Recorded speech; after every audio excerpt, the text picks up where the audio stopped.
오늘 우리에게 주시는 하나님의 말씀 보겠습니다. 구약 열왕기 하 5장 14, 15절, 6장 1에서 8절입니다. 듣겠나이다. 예수님의 이름으로 기도합니다. 아멘.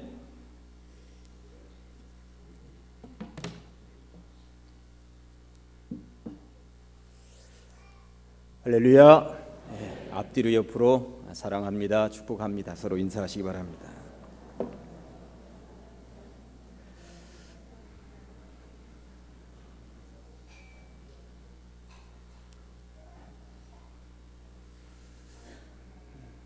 지난주에 우리는 나아만 장군 이야기 속에 숨어있는 보배 같은 어린 소녀 한 명을 이렇게 찾아내면서 그를 통하여 함께 은혜 받았던 기억을 간직하고 있습니다.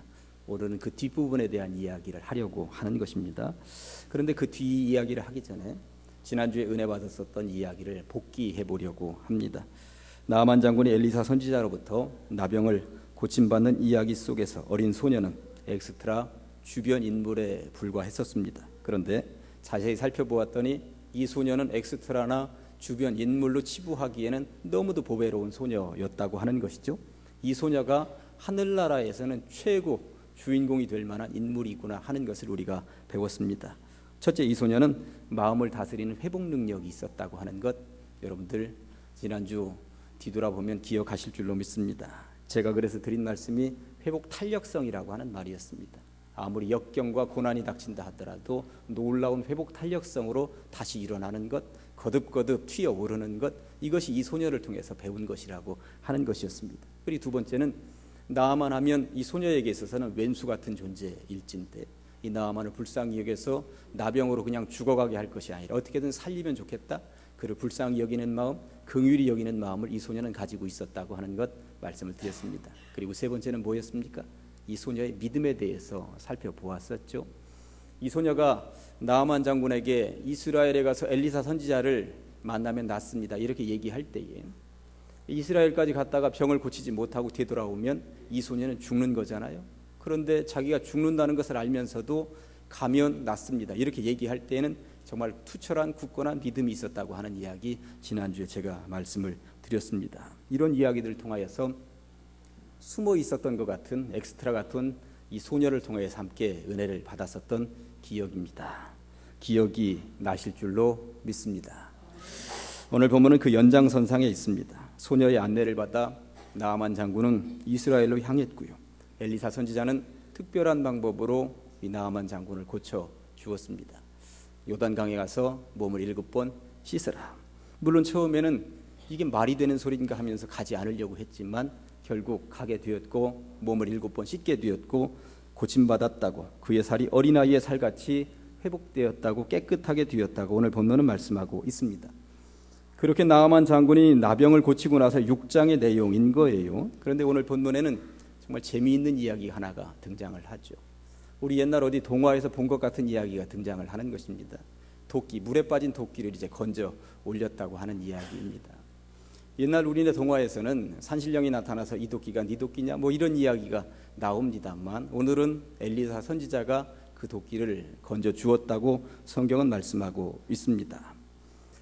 엘리사 선지자 시대에 이 선지자들만 길러내는, 오늘날로 말하면 신학교 같은 선지학교가 있었다고 하는 것이고, 이 선지학교에 많은 학생들이 몰려들다 보니까 선지학교가 비좁았던가 봐요. 그래서 선지학교를 더 증축해야 되겠다 하는 생각이 들게 되었고, 나무를 하러 가자. 이 나무를 하러 가는데 요단강 가까이로 나무를 하러 갔던 모양입니다. 그런데 이 생도 중에 하나가 이 도끼로 나무를 베다가 이 도끼가 그만 물에 떨어졌다고 하는 것인데 요단강에 빠졌다라고 하는 이야기입니다. 그런데 문제는 이 도끼가 남에게 빌려온 도끼였기 때문에 문제라면 문제였던 것입니다. 얼마나 가난하던 시절입니까? 요즘이야 철물점 가면 금방금방 살 수 있는 도끼였겠습니다만 당시로서 도끼 하나는 정말 전 재산과도 같은 것이었을 것입니다. 이 사실을 알게 된 엘리사 선지자가 나뭇가지 하나를 베어서 물에다가 던졌더니 도끼 자루가 물 위로 떠올랐다는 거짓말 같은 기적 같은 이야기를 우리가 오늘 만나게 되었습니다. 나아만 장군이 고침받은 이야기와 도끼가 물에 떠오른 이야기를 통해서 오늘 세 가지 꼭지로 함께 은혜를 받도록 하시겠습니다. 첫째는 사람과 함께 일하기를 원하시는 일부러의 하나님이라고 제가 제목을 붙여 보았습니다. 사람과 함께 일하시기를 원하는 일부러의 하나님. 출애굽기에 보면 이런 내용이 나와 있습니다. 이스라엘 백성들이 애굽을 탈출해 나오게 됩니다. 10가지 재앙을 만났습니다. 애굽의 바로 왕은 도저히 더 이상은 이제 버틸 수가 없겠구나 하는 생각이 들었고, 이스라엘 백성들 해방이다, 나가라. 그런데 내보내놓고 나서 곧바로 이제 애굽 왕이 후회를 하는 것이죠. 이거 괜히 내보냈구나. 저거 내보내면 노예는 누가 한단 말인가, 종은 누가 한단 말인가. 곧바로 철병거로 이끌고 뒤쫓아 갑니다. 이스라엘 백성들에게는 갑자기 큰일이 생겼습니다. 탈출해 나오긴 했는데 그 앞에는 홍해바다가 있고 뒤에는 애굽의 철병거가 금방이라도 죽일 듯이 달려들고 있는 것이죠. 진퇴양난이 따로 없습니다. 이때 홍해 앞에 서 있는 모세에게 하나님께서 분부하시는 내용이 이렇게 되어 있습니다. 출애굽기 14장 15절과 16절 말씀은 이렇습니다. 여호와께서 모세에게 이르시되 너는 어찌하여 내게 부르짖느냐? 이스라엘 자손에게 명령하여 앞으로 나아가게 하고 지팡이를 들고 손을 바다 위로 내밀어 그것이 갈라지게 하라. 이스라엘 자손이 바다 가운데서 마른 땅으로 행하리라. 아멘. 하나님께서는 모세에게 지팡이를 들고 그 손을 앞으로 내밀라고 말씀하셨습니다. 서쪽에서부터 하나님은 회오리 바람을 일으키셔서 모세가 손을 들지 않아도 바다를 가르시면 되는 것인데 왜 굳이 모세에게 지팡이를 잡은 손을 내밀라고 도대체 왜 이렇게 말씀을 하셨을까요? 이런 생각을 안 해보셨습니까? 지팡이를 잡은 손을 바다로 내미는 것과 바다가 갈라지는 것과의 상관관계는 도대체 무엇이란 말입니까? 아무것도 없는 것 같습니다.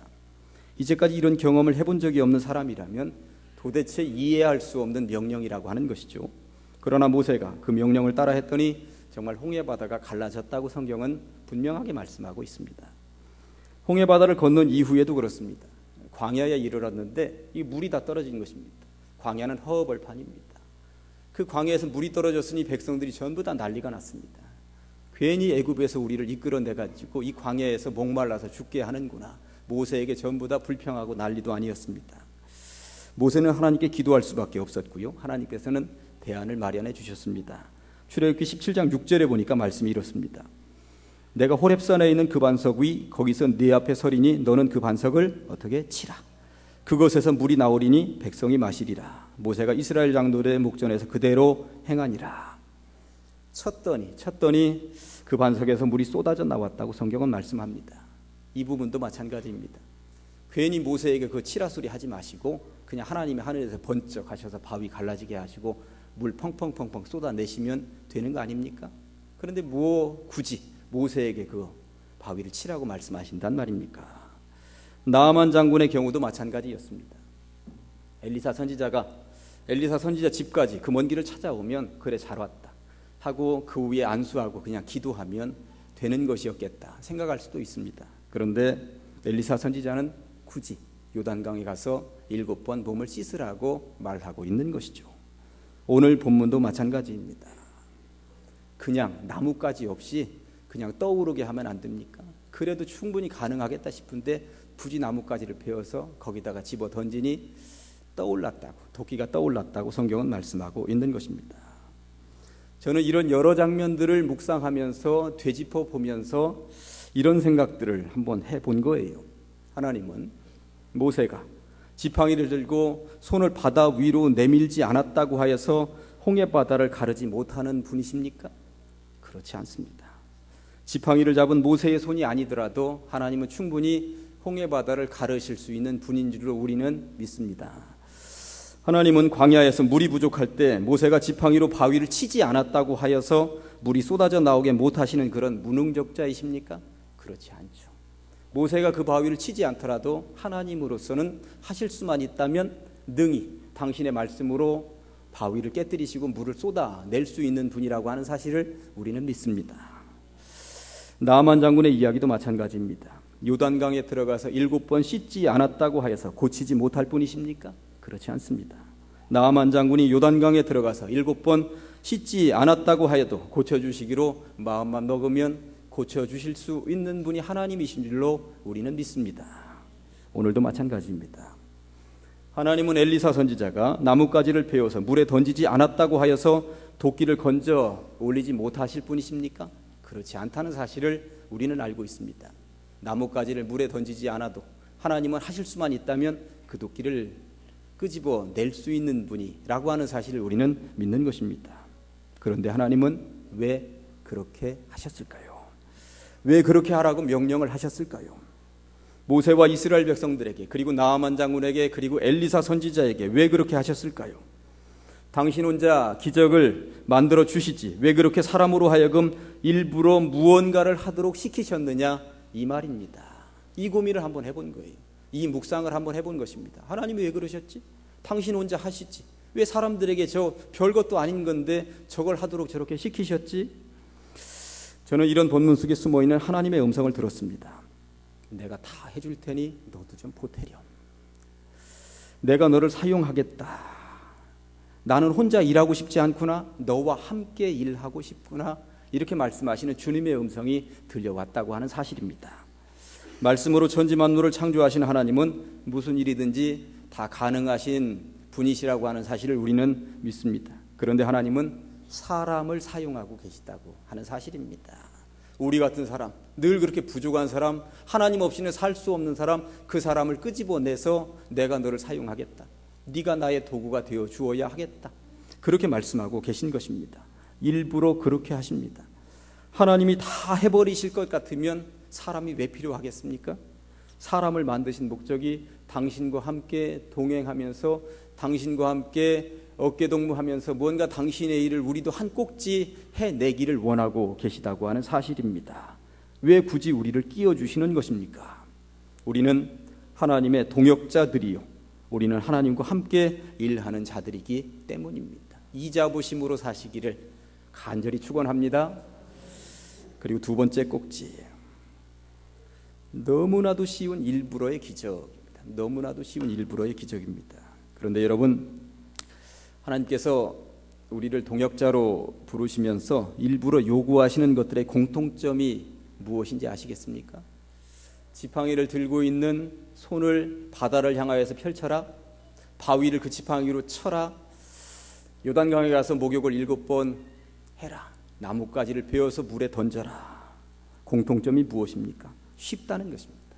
쉬워도 이렇게 쉬울 수가 있습니까? 그런데 문제는 그렇게 쉽기 때문에, 너무나도 쉽기 때문에 사람들이 이것을 어설피 여기는 경우들이 있다는 거예요. 너무 쉬우면 사람들이 오히려 힘들어하고 어려워한다라고 하는 사실입니다. 사실 홍해바다를 향해서 손을 내밀라고 하는 말은 너무나도 비현실적으로 보입니다. 지금 이집트 땅, 애굽을 탈출해 나올 때 사내들만, 장성한 사내들만 60만 명이었습니다.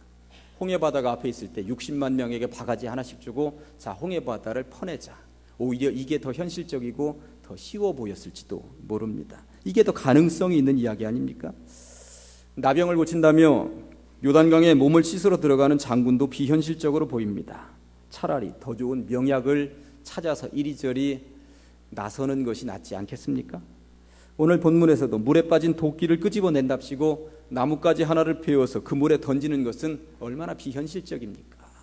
차라리 거기 함께 따라온 모든 군사들과 더불어서 바가지 하나씩 주고 요단강물 퍼내라고 하는 것이 도끼 찾아내는 되는데 더 현실적일 수도 있었다라고 하는 것입니다. 여러분 한번 상상을 해보시기 바랍니다. 앞에 홍해바다가 넘실거리고 있는데 그 앞에 지팡이를 잡은 모세가 손을 번쩍 들어서 그 앞에 바다를 향하여 섰습니다. 이때 백성들이 뭐라고 했을까요? 모세, 저 사람 미친 거 아니야? 저게 뭐 하는 짓이지? 제 생각에는 이랬을 것 같다는 생각이 듭니다. 나아만이 요단강에 몸을 씻으러 들어간다고, 저기 가서 목욕을 7번 하면 나병이 낫는데, 이런 소리가 들렸을 때에 함께 따라왔었던 군사들이 뭐라고 했을까요? 우리 대장 문둥병에 걸리더니 머리도 돌아버린 거 아니야? 저게 뭐 하는 짓이야? 장군이라고 하는 사람이 저게 뭐 하는 짓이야? 엘리사가 나뭇가지 하나를 베어서 물에 던질 때 당신의 신학생들이 뭐라고 했을까요? 저렇게 하면 도끼가 올라온다네. 나뭇가지를 집어던지면 도끼가 올라온다네. 저게 뭐 하는 짓이지? 이런 식으로 밖에서 보기에, 세상에서 보기에는 그러지 않았을까 하는 생각이 드는 것입니다. 하나님의 요구사항이 어려운 이유는 요구하시는 내용이 그렇게도 쉽다는 것이요, 그렇게도 쉬운 것을 가지고 우리의 이 어려운 문제가 해결될까라는 의심 때문이요, 그렇게 쉬운 것을 풀어나감에 있어 나의 주변 사람들이 그렇게 해가지고 과연 되겠어? 하는 생각을 가지고 쳐다보고 있는 것, 그것들을 과연 이겨낼 수 있는가, 이것이 문제라고 하는 것입니다. 세상 사람들은 우리를 이상한 눈으로 쳐다보고 있습니다. 예배 드린다고 모이고 기도해야 한다고 모입니다. 그리고 늘 찬송을 흥얼거리면서 살아갑니다. 세상 사람들이 보기에는 이상한 것입니다. 그 시간에 낮잠이라도 자는 것이 낫지 않은가? 그 시간에 가게 문 열고 장사하는 것이 더 좋지 않은가? 그 시간에 공부나 더 하지. 세상적인 방법으로는 이것이 정답입니다. 그러나 우리는 세상이 보기에는 너무나도 비현실적으로 보이는 우리의 방법이 기적을 만들어내는 가장 강력한 요소임을 확실하게 믿습니다. 때로 예배와 기도는 너무나도 쉽기 때문에 무시당하기 일쑤입니다. 다시 한번 말씀드립니다. 때로 예배와 기도는 너무나도 쉽기 때문에, 하나님을 만날 수 있는, 기적을 만날 수 있는 너무나도 쉬운 방법이기 때문에 무시당하기 일쑤라고 하는 것입니다. 그러나 여러분, 일부러 드린 이 예배가, 일부러 한번 참석했었던 그 기도회, 그 한 번이 여러분으로 하여금 기적을 상식처럼 만나게 할 줄로 믿습니다. 그 이전까지만 해도 아무 일이 벌어지지 않고 그냥 평상시처럼 살아가고 있었는데, 내가 한번 참여했던 그 예배, 내가 한번 드렸던 그 기도에, 내가 한번 흥얼거린 그 찬송, 이 속에는 놀라운 기적이 숨어 있다는 사실을 여러분들은 믿으시기 바랍니다. 그런데 일부러의 이러한 기적을 체험한 사람들의 이후가 중요합니다. 안타깝게 하는 경우들이 있다는 사실이 우리를 슬프게 하는 것입니다. 세 번째, 그래서 제가 일부러의 기적 이후 신실해야 합니다. 일부러의 기적 이후 신실해야 합니다. 저는 오늘 이 본문을 읽으면서 평소에는 아무 생각 없이 그냥 스쳐 지나가며 놓치고 있었던 놀라운 장면을 보았습니다. 열왕기하 6장 8절, 오늘의 본문 마지막 절에 보면 이렇게 되어 있어요. 여러분들은 저 본문 잘못 읽은 거 아닌가? 왜 저까지 읽지? 그렇게 생각을 하셨을지 모르겠습니다. 그때에 아람 왕이 이스라엘과 더불어 싸우며 그의 신복들과 의논하여 이르기를 우리가 아무데 진을 치리라 하였더니, 이게 무슨 말인지 아시겠습니까? 이스라엘은 아람 나라의 군대 장관 나아만을 고쳐준 나라였습니다. 그러니까 은인의 나라였다라고 하는 말이죠. 그런데 말입니다, 엘리사 선지자가 나아만 장군을 고쳐준 이야기 이후에 생도들과 나무를 하다가 물에 빠진 도끼를 건져 올리고 나서 곧바로 이어진 본문이 아람 나라가 이스라엘을 쳐들어온다는 이야기입니다. 아람 나라가 쳐들어왔다는 이야기가 여기 6장이 아니라 열왕기하 한 20장쯤에 포진하고 있었더라면 제가 그래도 이해할 것입니다. 아람 나라 군대 장관 나아만을 이스라엘의 엘리사 선지자가 고쳐줬다라고 하는 이야기가 흐지부지되고 잊혀지고 다른 왕들이 통치하고 그런 시대쯤에 쳐들어왔다면 그래도 그럴 수 있겠구나 하는 생각이 들지 않겠습니까? 그런데 배은망덕도 유분수지, 어찌 이럴 수가 있단 말입니까? 자기 나라 군대 장관을 고쳐주었더니 곧바로 군대 장관 고쳐준 은인의 나라를 쳐들어왔다는 거예요. 이게 얼마나 기가 막힌 이야기입니까? 아람 왕이 이스라엘로 쳐들어가자며 신하들과 의논하는 자리에 병을 고침받은 나아만이 같이 있었는지 성경은 분명하게 말하고 있지는 않습니다. 혹여 그 자리 만에 하나라도 나아만이 함께 있었다면 더더군다나 사람으로서는 못할 짓이었습니다. 살려주었더니 살려준 나라를 쳐들어간다? 사람의 탈을 쓰고는 안 되는 것이죠. 나아만이 어떤 사람입니까? 문둥병을 고치고 나서 이렇게 고백을 했던 사람입니다. 열왕기하 5장 15절 아까 본문으로 읽었었습니다. 나아만이 모든 군대와 함께 하나님의 사람에게로 돌아와서 그의 앞에 서서 이르되 내가 이제 이스라엘 외에는 온 천하에 신이 없는 줄을 아나이다. 청하건대 당신의 종에게서 예물을 받으소서 하니, 이랬던 나아만이었습니다. 내가 이제 이스라엘 외에는 온 천하에 신이 없는 줄을 압니다. 이스라엘에만 진짜 신이 있는 줄을 알겠습니다. 이랬던 나아만이었습니다. 그런데 그 나아만 장군이 돌아간 그 나라 아람 나라가 고침받자마자 곧바로 쳐들어왔다고 성경은 말하고 있으니 이를 우리는 어떻게 받아들여야 한단 말입니까? 여러분들의 생각은 어떠십니까? 일부러라도 몇 년은 참아줘야 되는 것 아닙니까? 아니 원수와도 같은 나라에 그 정도의 성의 은혜를 베풀었으면 일부러라도 영구적인 평화 조약을 맺고 앞으로 우리 후손들은 더 이상 싸우지 않도록 하자 했어야 맞는 거 아닙니까? 그런데 반대였습니다. 군대 장관이 고침을 받았고 전력도 보강이 되었으니 슬슬 전쟁이나 해보자는 심보가 아니고 무엇이란 말입니까? 이때 쳐들어온 군사의 세력들이 얼마나 대단한 것인지 그 뒤에 6장 뒷부분을 쭉 읽어보면 이스라엘을 쳐들어온 이스라엘에 벌어졌던 이 땅의 전쟁 가운데 그렇게 처참하게 무너져 내리는 이스라엘을 볼 수가 없습니다. 성 안에 있는 사람들이 음식이 다 떨어져서 평소에는 먹지도 않던 나귀 새끼 머리까지도 잡아먹다가 좀 표현이 죄송합니다만 자기 집안에서 길러내고 있었던 자기 집안에 있는 어린아이들까지 삶아먹는 이야기가 성경에 기록이 되어 있습니다. 이럴 정도로 아람 나라가 잔인했다는 이야기입니다. 이게 사람이구나, 이게 세상이구나, 저는 이렇게 보았습니다. 그렇게 해서는 안 되는 은혜를 입은 사람들이 이렇게 하는 모습이 그렇다면 그들만의 이야기일까요? 아람이기 때문에 그랬을까요? 저는 우리들의 모습을 보는구나 싶은 것입니다. 우리가 얼마나 많은 은혜를 받은 사람들입니까? 우리도 수없이 많은 기적들을 체험한 사람들입니다. 주님이 막아주셨기 때문에, 돌보셨기 때문에 여기까지 가능한 인생들이었다고 하는 것입니다. 그런데 우리는 어떻게 살아가고 있습니까? 아람 나라가 배은망덕했었던 그 이야기를 읽으면서 거기에서 얼마나 자유로우십니까? 진실이라고 하는 말이 있고 신실이라고 하는 말이 있어요. 거짓이 없고 바르고 참된 것을 일컬어 진실이라고 이야기를 합니다. 이 진실은 사람의 영역이에요. 그런데 아무리 진실한 사람이라 하더라도 완벽한 경지에까지는 올라가지 못합니다. 그런데 신실이라고 하는 말이 있어요. 이 신실은 하나님의 영역입니다.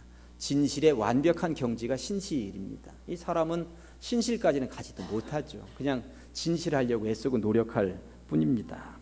그래서 우리는 찬송을 하거나 복음 선가를 할 때 하나님을 말씀드릴 때는 신실하신 하나님이라고 찬송가 393장에 오 신실하신 주 이렇게 찬송하는 것이죠. 11월 우리 교회의 마음가짐을 신실이라고 정해 보았습니다. 진실도 못한데 어떻게 신실의 경지를 넘을 수 있겠습니까마는 그래도 목표는 분명하게 크게 잡아야 되겠다는 생각이 드는 거예요. 우리는 그리스도의 장성한 분량에까지 이르도록 걸어가는 사람들입니다. 그러한 목표를 두고 그리스도 그분을 닮아가야 되겠다 이렇게 걸어가는 사람들이라고 하는 것이죠. 그런 의미에서 진실 정도에 머물러 있는 것이 아니라 주님의 영역까지 한번 닮아가도록 큰 목표를 잡고 신실로 걸어가면 좋겠다. 주님 닮게 하시옵소서, 주님 닮게 하시옵소서. 그렇게 기도하면서 가면 좋겠다 하는 마음이 담겨 있는 것입니다. 아람이라고 하는 나라는 신실의 경지는 관두고 진실하지도 못했습니다. 이게 사람이고 이게 세상입니다. 그러니 어찌 살아가야 하겠습니까? 일부러 이 자리에 있는 모든 분들은 진실의 영역을 뛰어넘어서 주님 닮아 신실하게 살아가시기를 주님의 이름으로 간절히 축원합니다. 일부러 이것저것 마음을 열고 눈을 열고 귀를 열고 살아가는 것이 얼마나 중요한지 아십니까? 제가 2, 3년 전에 이런 예화 한번 들려드렸던 것 같아요. 허셀 포드라고 하는 목사님이 계셨는데 이 목사님이 뉴욕의 최고 번화가를 이렇게 걸어가고 있으셨죠. 여러 친구들하고 걸어가고 있었는데 친구들 중에 한 명이 생물학자가 있었던가 봅니다. 생물학자 친구가 갑자기 걸음을 멈추더니 말을 하는 거죠. 야, 귀뚜라미 소리 들린다. 이 도시에 무슨 귀뚜라미 소리야. 그런데 아니 들린다니까 하면서 한쪽 가서 풀숲을 이렇게 열었는데 거기 귀뚜라미 하나가 있는 거예요. 이게 이 목사님과 다른 친구들은 귀뚜라미가 풀숲에 있는 것을 쳐다보고 났더니 그때서야 귀뚜라미 소리가 들리더라는 거예요. 그런데 이 생물학자는 귀뚜라미 소리를 남들은 듣지 못하네 다 듣고 있었던 것이죠. 신기하다. 네 귀는 참 신기하다. 우리가 못 듣는 소리를 너는 어떻게 그렇게 들을 수가 있니? 자연에 대해서 일부러 귀를 열고 살기 때문에 그분은 들리는 거죠. 이 목사님이 조금 걸어가다가 주머니에서 이 손수건을 꺼내는데 동전 하나가 툭 하고 떨어졌습니다. 툭 떨어지니 떼그르르 굴러가는데 최소한 주변에 50명의 사람들이 전부 다 걸리 쳐다보고 있더라고 하는 것입니다. 귀뚜라미 소리는 하나도 못 듣던 사람들이 동전 떨어지는 소리는 어쩜 그렇게 귀가 밝은지 전부 다 쳐다보고 있더라고 하는 것이죠. 그러니 우리가 평소에 어디에다가 일부러 귀를 열어놓고 마음을 열어놓고 살아가고 있는지가 다 드러나더라라고 하는 이야기였습니다. 가을이 깊어지는 계절입니다. 어디에다가 일부러 귀를 열고 있으시겠습니까? 어디에다가 눈을 열고 있으시겠습니까? 부디 신실 쪽에 귀를 열고 눈을 열고 마음을 열고 있으시기를 간절히 축원합니다. 엊그제 10월 27일 월요일 낮 12시부터 오후 3시까지 이 나라에서는 제1회 대회가 서울시청 광장에서 열렸는데 제목은 멍때리기 대회였습니다. 멍때리기 대회. 예선을 통과한 50명의 사람들이 3시간 동안 얼마나 멍을 잘 때리는지 거기에서 1등한 학생은 초등학교 2학년 학생이었습니다. 심장 박동수를 다 체크해서 가장 평안한 자세로 3시간 동안 멍 때린 학생이 1등한 대회였습니다. 그래가지고 너는 그 비결이 뭐니 하고 이제 묻지 않았겠어요? 기자들이. 그랬더니 아무 생각 없이 살아요 저는, 그러더라고 하는 거예요. 그리고 앞으로도 이런 대회가 있다면 또 나오겠다고. 엄마가 하도 이 아이가 공부 시간에도 멍 때리고 집에서도 늘 멍 때리고 살아서 너 한번 나가봐라 했는지 1등 갈 줄은 몰랐다는 거예요. 제가 왜 이런 말씀 드리겠습니까? 예배 시간에 멍 때리고 있는 사람들이 있다라고 하는 사실입니다. 저하고 눈은 마주치고 이 강대상을 쳐다보고 있는데 마음속으로는 아무 생각 없이 멍 때리고 있는 사람이 분명히 있다는 것입니다. 일부러 찾아오신 교회입니다. 일부러 귀를 열고 설교를 들어보시기를 간절히 축원합니다. 일부러 찾아오신 교회입니다. 찬송할 때는 일부러 입을 더 크게 벌려서 찬송하시기를, 그래야 은혜 받는 것입니다. 일부러 찾아오신 교회입니다.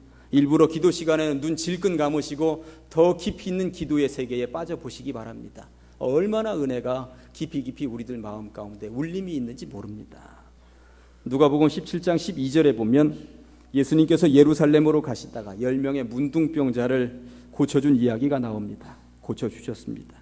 가서 제사장들에게 너희 몸을 보이라 말씀을 하셨습니다. 제사장들에게 보여주러 가는 중에 10명의 문둥병자가 다 고침받았는데 그 중에 한 명 사마리아 사람만이 예수님께 와서 감사하다고 인사를 했습니다. 그랬더니 예수님께서 하시는 말씀이 10사람이 다 깨끗함을 받지 아니하였느냐? 나머지 50은 어디 있느냐? 왜 너 혼자 왔느냐? 왜 이 말씀을 하셨을까요? 저는 이 장면을 읽으면서 주님은 일부러 감사하기를 원하시는 분이구나. 일부러 감사받기를 원하시는 분이구나. 교회에서도 마찬가지입니다. 평소에 안 들리던 소리가 일부러 귀를 열어놓으시면 들리는 줄로 믿습니다. 평소에 안 보이던 것들이 일부러 눈을 열어서 보시면 보인다는 사실을 여러분들 믿으시기 바랍니다. 평소에 마음을 열어놓지 않고 있던 분들도 마음을 활짝 열면 그 안에 뭔가 채워지는 것들이, 그 놀라운 기적이 있음을 여러분들 믿으시기 바랍니다. 일부러라도 귀를 열고 일부러라도 눈을 열고 일부러라도 마음을 활짝 열으실 때에 은혜가 임하는 줄로 믿는 것입니다. 여러분들 몸이 좋지 않으면 일부러 운동하잖아요. 배가 자꾸 나오면 일부러라도 밤장을 줄이잖아요. 신앙이 자꾸 내려앉는 것 같으면 일부러라도 기도하셔야 되는 거잖아요. 인생의 답이 잘 보이지 않으면 일부러라도 성경 읽어야 되는 거 아니겠습니까? 허튼 말이 자꾸만 나오면 일부러라도 좋은 말을 하려고 하고, 좋은 말이 자꾸 쏟아져 나오지 않으면 일부러라도 입을 막아야 합니다. 일부러 하는 것들이 우리들을 변화시킨다는 사실입니다. 주님은 우리를 동역자로 부르고 계십니다. 내가 다 하면 무슨 의미가 있겠니? 너도 하렴, 너도 보태렴. 일부러 하기를 원하십니다. 무언가 일부러 할 때에 그것이 바로 믿음이라고 하는 것입니다. 일부러의 기적을 늘 체험하면서 사시기를 주님의 이름으로 간절히 축원합니다. 기도하시겠습니다. 하나님 아버지 감사합니다. 예배 시간에 찾아 나와서 말씀을 통하여 은혜 받게 하시니 참으로 감사합니다. 그동안 아무 생각 없이 살아갈 때가 얼마나 많이 있었습니까? 귀를 열지 않고 눈도 열지 않고 마음도 열지 않고 그냥 와서 자리만 데피고 가는 인생들이 있었습니까? 하나님 아버지, 일부러 주님 앞에 가까이 다가가려 하오니 우리에게 뭔가 맡겨 주시옵시고 일부러 기도하고 일부러 예배하고 일부러 감사하는 주의 백성들 다 되게 하여 주시옵소서. 일부러의 기적을 늘 체험하면서 살아가는 주의 백성들 되게 하여 주시옵소서. 예수님의 이름으로 기도합니다.